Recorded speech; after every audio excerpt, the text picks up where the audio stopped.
लोग को बहुत बड़ी सूचना देने जा रहा हूं। अब सारी ऑफिसें लगभग ऑनलाइन काम करने जा रही है। ऊपर से ऑर्डर आ गया है कि सारी काम ई ऑफिस पर की जाएगी।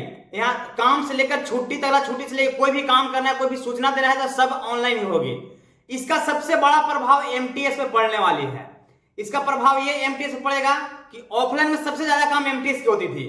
कोई भी फाइल ई सेक्शन कहीं से कहीं भी ले जाना है, बस एमटीएस के through he section by section file जाती थी। और जब सारी काम ऑनलाइन होने लगेगी, ई ऑफिस पे सारे काम होगी, तो एमटीएस के काम दम में ठप पड़ जाएगी। कोई काम बचेगा ही नहीं। जब कोई काम बचेगा ही नहीं तो सरकारी भर्ती लेगी क्यों एमटीएस के, ये सवाल बनता है। जब एमटीएस के ऑफिस में कोई काम बचा ही नहीं तो क्यों भर्ती लेगी। तो हमें लग रहा है कि धीरे धीरे सरकार की मंशा है कि एमटीएस के भर्ती को कम किया जाएगा, धीरे धीरे खत्म किया जाए।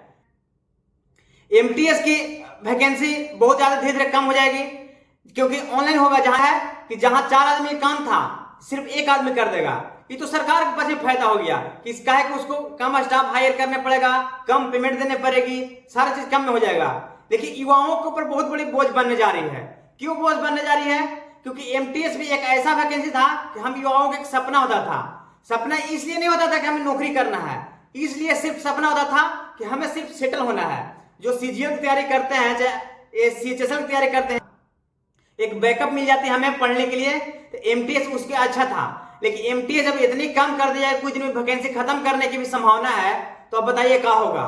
सरकार तो बल्ले बल्ले है, ठीक है ऑनलाइन करवा के, और कुछ दिन में एमटीएस ही नहीं, कब लगभग सारी वैकेंसी कम होने की है संभावना। देखिए इस बार तो आने वाली है, क्या कि चुनाव है, सब है, ठीक ठाक है, आएगी वैकेंसी, अभी आएगी। अभी क्या सारे काम ऑनलाइन होने नहीं होने की बात चल रही है।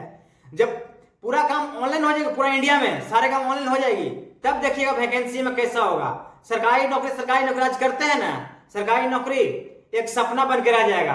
तो इसीलिए कहते हैं, आप लोग युवाओं का एक बात बोलना चाहता हूं कि सरकारी नौकरी के साथ साथ कोई भी प्लान भी रखिए, ताकि सरकारी नौकरी नहीं होने की वजह से कहां जाओगे आप उस दिन।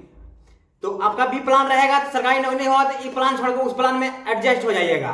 क्योंकि सरकार की एक ही टारगेट अब है कि नौकरी का मतलब सिर्फ सरकारी नौकरी नहीं, उनको सरकारी मंशद है कि सरकारी नौकरी से अट्रैक्शन को हटाना और प्राइवेट की ओर लोगों को ध्यान अट्रैक्ट करना। इसलिए सारे काम ऐसे ही चला होगा।